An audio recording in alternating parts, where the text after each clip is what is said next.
It is another episode of the Juice on the Cuse Podcast. Wes Cheng alongside Brad Bierman. Thanks for joining us on this Tuesday, August 5th, 2024. We begin today's show on a couple recruiting notes. Brad, Syracuse had two 2026 recruits decommit last week in Florida products, Isaiah Williams and Demetrius Samuels Jr. Both were projected cornerstones of this 2026 class. And now the Orange only left with Deontay Sheffy in the class. Your thoughts on both of them leaving SU? Well, Wes, my initial reaction was, oh boy, more work to do. It's all about numbers and churning. And it was just about a thought I've had, and I've mentioned on our previous podcasts over the months as we've talked recruiting. When you go that far out, these kids are 18, 19 years old. I can't see any surprise that someone that age changes their mind. I mean, geez. What did we do when we were seniors in high school and freshmen in college? We changed our mind. We probably had all the time. We had attention spans of a gnat. So, I mean, this is just not unexpected.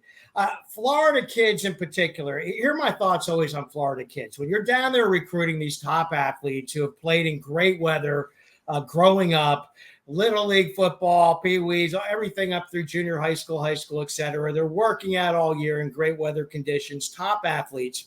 Well, when you're going, whether it's Florida, Texas, Arizona, for that matter, when you're going to these Sun Belt locations, I've always found a school like Syracuse, and I think, this is happening. I'm not saying it's not.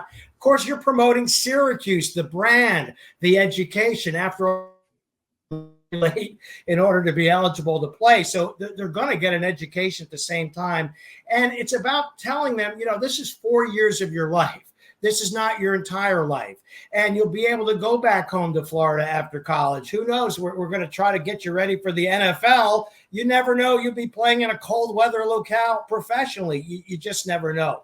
And I always think back to this, and I know I'm kind of going a little bit out, but it kind of pertains to these athletes that they're recruiting that are going to change their minds. These top recruits, if you look here in this 2026 class, they're going to have to replace them. But remember Jason Hart, the great Syracuse basketball player from Southern California, used to say, I hated the snow and the cold weather, but I wouldn't trade those 4 years of my life for anything. And I think that's what they're pitching to these kids. So it's not the right fit. My other thought on that is this. You know that Fran Brown really wants loyalty with these recruits. When they give a verbal commitment, he's looking for that commitment from them. And I thought it was interesting reading his analogy about, it's sort of like he said to one of the fathers of one of the recruits, and I know you've seen this and covered it and talked to players about this, but the analogy of kind of like, you're married to your wife and you come home, you wouldn't want to be saying to her, hey, honey, I'm looking out there to see if I have any better opportunities. Well, I don't think you can make the analogy between marriage vows for a life and 4 years of a letter of intent for college football. It has to be the right fit. If they fit Dart, they're going to be interested. Of course, they're already seeing from an athletic standpoint. So no surprise, short answer to the long-winded response I gave, but they're going to have to get back out. They will get back out. They know who's next on the list, and they're going to go after the next best players at those positions in the class of 2026. Yeah, so Brad, I think neither of these decommitments is particularly surprising. And again, you kind of alluded to it, but you saw the writing on the wall when Samuels visited the University of Florida 2 weekends ago, and then he had a boomerang trip with his family scheduled immediately after that trip. And, he's a Sunshine State prospect. He's from Palm Bay, Florida. And he told Rivals, quote, it's a special school and a dream come true, end quote. And that's a similar story for Williams. So he decommitted from Syracuse and immediately tells Rivals that his top three is Florida, Florida State, and Miami. And he tells Rivals, quote, when it's time to go for college, I'm going to want to stay in Florida, end quote. So again, not a surprise on that either. And as you pointed out, there's over a year until signing day for 2026. So plenty of time for Fran Brown and company to figure things out. And hopefully they'll have a great season in the win-loss column that will help further pitch those recruits in 2026. And Brad, we move on now to former Syracuse great Dwight Freeney. He's in the Hall of Fame. The Pro Football Hall of Fame, excuse me. He was inducted on Saturday. 16-year career, 125 and a half sacks, 128 tackles for loss, 47 forced fumbles. Of course, he led Syracuse to that 10-win season in 2001 and a unanimous first-team All-American with the Orangemen that season. So, Brad, reflect back on his career for a moment with the now college and football Pro Hall of Famer. Wes, Dwight Freeney is certainly, as Jim Irsay said at the Pro Football Hall of Fame induction ceremony, the greatest defensive player in Colts franchise history. I mean, I looked it up. I went to see any other defensive Hall of Famers. Well, the only one coming close is Gino Marchetti, defensive lineman in the 50s and 60s. So, no, by far, Dwight Freeney's the best defensive player in the nearly 70-year history of the Indianapolis Colts franchise. I think that says it all right there from the top, and we'll work our way back down to Syracuse. And he went up against fellow Hall of Famers, Orlando Pace, Jonathan Ogden. His spin move was unstoppable. Pace called him the best defensive lineman he ever played against, and he was somebody that was certainly short on handing out compliments. At college level, Dwight Freeney had the athleticism and talent, and he knew if he combine that with hard work, as it's been well documented when he was both in college and now in his professional and post-pro life, with Will Hicks, the SU strength and conditioning coach, who was really such an integral part of the Pasqualoni and De Leon era of Syracuse football behind the scenes in changing the whole concept of strength and conditioning at the time. So I thought it was just so classy that he gave a shout out to Coach P and to Will Hicks at the ceremony, and just an example of a player that Fran Brown's going to want to bring back to have speak to the team, because that's going to be everything that it is about being a Syracuse Orange player and graduate and succeeding professional. Yeah, so Brad, that was my freshman year of college, watching Dwight Freeney dominate the Big East, helping Syracuse to that magical 10-3 season. And it was the last great season of the Paul Pasqualoni era. And the one thing I wanted to point out is, and you touched on this too, he thanked guys like Peyton Manning, his Syracuse and Colts teammate Marvin Harrison, of course, Tony Dungy. But as you mentioned, he gave a shout out to strength and conditioning coach Will Hicks. And he said that Hicks, quote, trained me like Rocky Balboa, quote, end quote. I love that quote. And he really shows you the admiration and the respect he had for the Syracuse program. So what an amazing career he had. Well-deserved on that Hall of Fame induction. Absolutely. And here's my one antidote. At a Big East tournament at Madison Square Garden, early 2000s, preparing for the game, Dwight Freeney comes by, sits down, strikes up a conversation like I was his best friend. Just a tremendous guy, affable, and just a really prime example of what it means to be a Syracuse University alum. So we're going to take a quick break. We will be joined on the other side by former Syracuse defensive back Carl Jones after. This is the Juice on the Cuse podcast.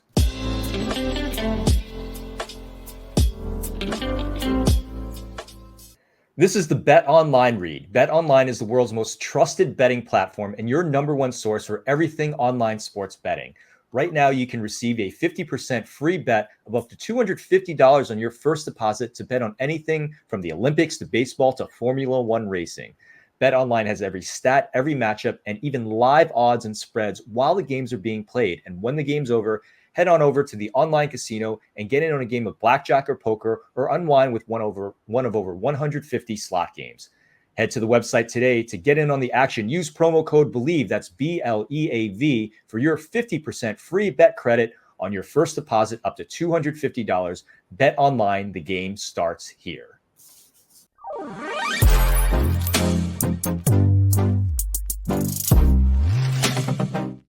We are back on the Juice on the Cuse podcast. Wes Cheng here with you, and we were very fortunate to be joined by our great friend, former Syracuse defensive back Carl Jones. Carl, appreciate the time. How are you today?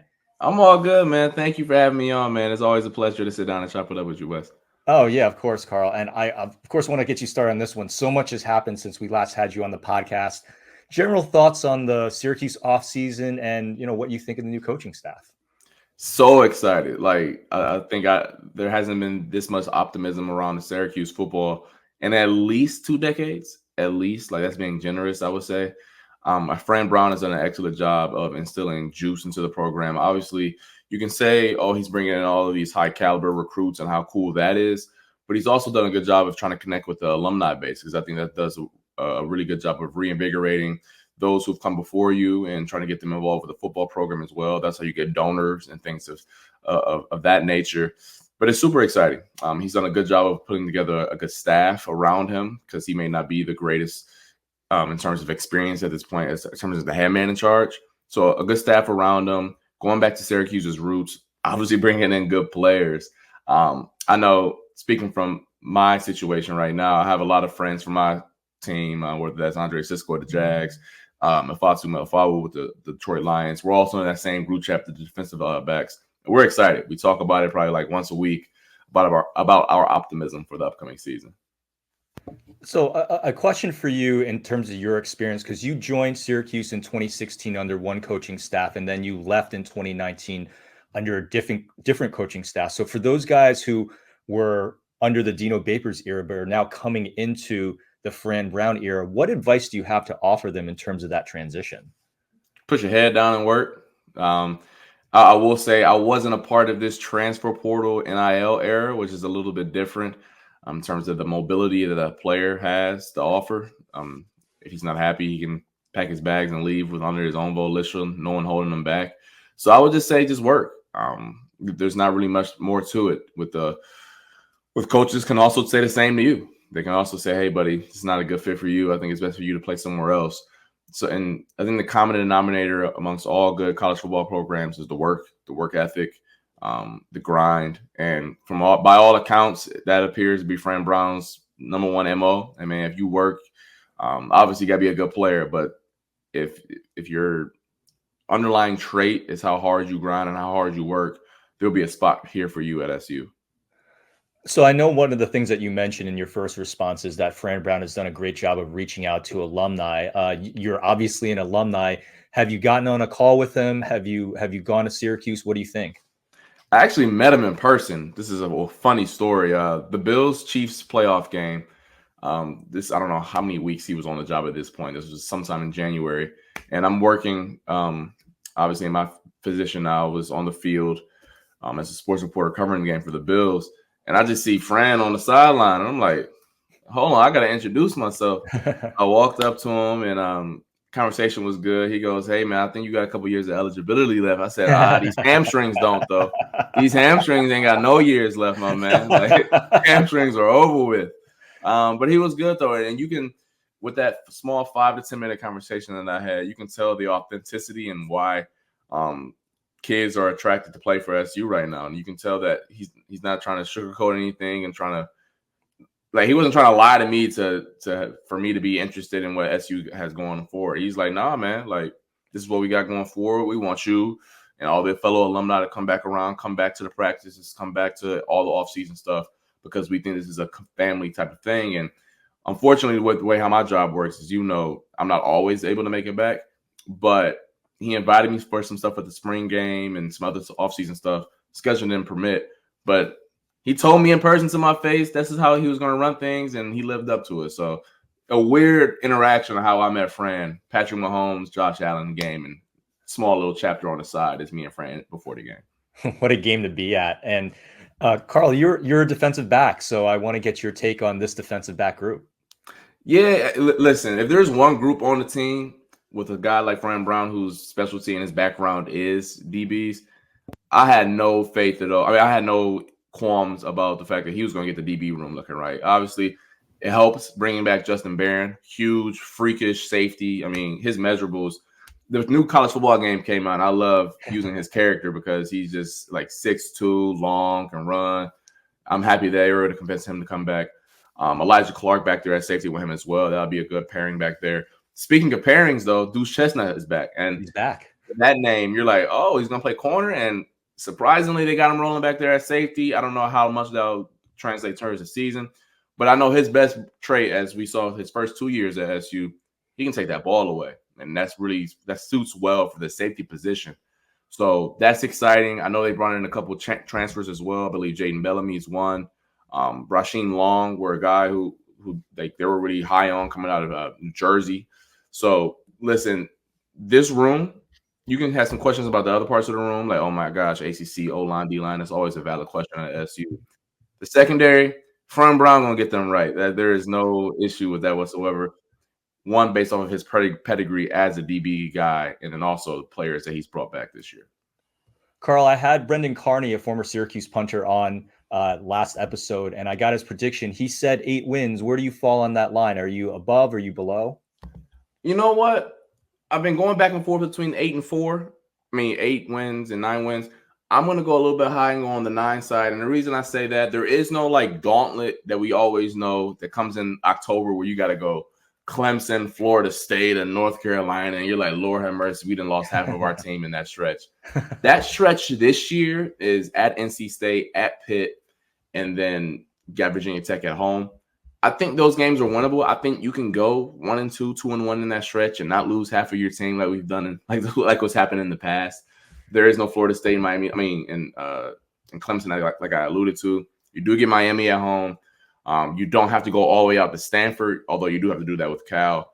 The one stretch that I think is going to be tough, and as long as we can only have 2 losses out of this, I think we'll be all right, is the NC State. You go to North Carolina State, to Pitt, come home for VTech.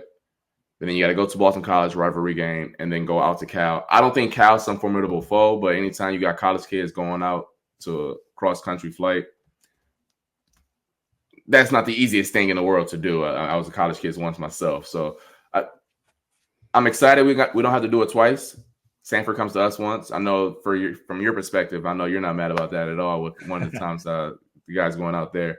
But regardless, 9-3 sounds about right, and I think that's a good record considering the first year of Fran Brown and how excited we are for this season. Yeah, it's a pretty good prediction. We'll see what happens at the end of the season. And Carl, we'll get you out of here on this one. I know you started a new job, big transition in your life. So tell us about it. Yeah, originally I was at WROC, a local TV station in Rochester, as a sports anchor and reporter. Same role. Now I just went a couple miles west down the I-90, and I'm in Buffalo, WIVB TV. Very blessed. Obviously, a little further away from SU, but I'm right in the NFL market covering the Bills every single day. Actually, they're in training camp right now, so it's a good day we connected because this is their off day. So that's always fun, getting able to see Josh Allen and all the guys, talking to them every single day. Also, this Buffalo Sabres, get to cover them. Hockey's not my strong suit, but I'm learning. I'm learning. I'm getting better, as the kids say. Obviously, high school football, Buffalo Bisons are out here, AAA affiliated as well. But I'm excited. It's a big jump for me in my career, more responsibility. But don't get it twisted for everyone at home. I am still SU through and through. I got like a little flag behind me. Oh, right there you go. I love it. It's still SU through and through this way. But yeah, that's the exciting news on my end. Well, Carl, you look great. You look like you can still run that laser time 4.29 in the 40. So listen, if I did that, I might lose my hamstrings. I'm not gonna lie to you, Wes. Like I told Fran, I got a couple reps for you. Then after that, sub me out, coach. Sub me out. Well, Carl, we always appreciate your time. Have fun covering Buffalo this season. We definitely want to catch up with you soon. We'll hold you to that 9-win prediction. Thank you. I appreciate it for having me. I'll talk to you soon.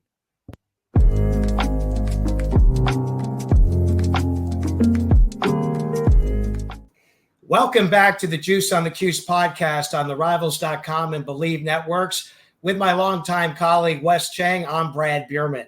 Wes, I want to wrap up this podcast with some thoughts about Syracuse football former coaches. I was going to do some research for the upcoming season the other day, and I came across a press conference for the University of Arizona with defensive coordinator Dino Babers. And I got to tell you, Wes, I did not even recognize him. He has salt and pepper hair now underneath a baseball cap, and he grew a mustache, salt and pepper. He looked 10 years older. He certainly was, as his nickname was at the end of his Syracuse tenure, Grandpa. I'm going, geez. So trying to get a whole new image there, but made me think a little bit about Syracuse coaches in the past and the first year after they left the program and what transpired. So we know Coach Babers, Arizona joins the Big 12 as he's a defensive coordinator this year. Let's see how the Wildcat season plays out. Scott Schaefer, the previous coach before Babers, took a year off after he left Syracuse. Remember, he was going to be the DC at Maryland. All sorts of controversy there. DJ Durkin, the head coach at the time, he sat out a year, then went to Middle Tennessee State. And where he's going to be, if he's going to be in football this upcoming season, remains to be seen. For Doug Marrone, he went to the NFL with the Buffalo Bills his first year, 6-10, last in the AFC East. Greg Robinson went to Michigan as a defensive coordinator, and the Wolverines that season, Wes, were just 5-7, 1-7 in the Big Ten. Not too successful. Coach P went to the Dallas Cowboys as the tight ends coach under Bill Parcells the first year after leaving SU, then moved over to linebackers coach. And, of course, we know a long-time NFL career and still coaching today in Memphis in the XFL. And then Coach Mack went to New England Patriots, 6-10 his first season, also like Doug Marrone, last in the AFC East. And Frank Maloney went to the Dallas Cowboys. That's little known in his first year after SU as a scout before embarking on a 29-year career with the Chicago Cubs, heading their ticket operation. So interesting on the first year after leaving Syracuse. Let's see what Dino Babers in Arizona do this year. Wow, Brad, after hearing that history, you have to think that Dino Babers has his work cut out for him. But of course, Dino Babers was maybe not in the wins and loss column, but at least a respected figure in Syracuse. So let's see what he can do in his first year at Arizona. And Brad, I wanted to close the show clearing up a little bit of a discrepancy about Davian Kerr, Syracuse's final member of the 2024 class. So there was some speculation from a local reporter last week that Kerr was academically ineligible, and that's the reason why he wasn't listed on the SU roster. The speculation continued that he changed his class from the class of 2024 to the class of 2027. Well, we here at the Juice Online checked with a source, and in fact, Kerr has been on campus since early July, and as of late last week, he's officially listed on the Syracuse roster. So Kerr has been and will be with the team this fall. That 2027 change reflects his graduation date from Syracuse, not from high school. So that's why he changed that title in his bio. And we know, Wes, for folks to be reminded, if they want accurate and updated Syracuse recruiting information, this is the place to come to. That's it for Brad Bierman. This is Wes Cheng. You've been listening to the Juice on the Cuse podcast presented by Bleav and Rivals, and we will see you next time.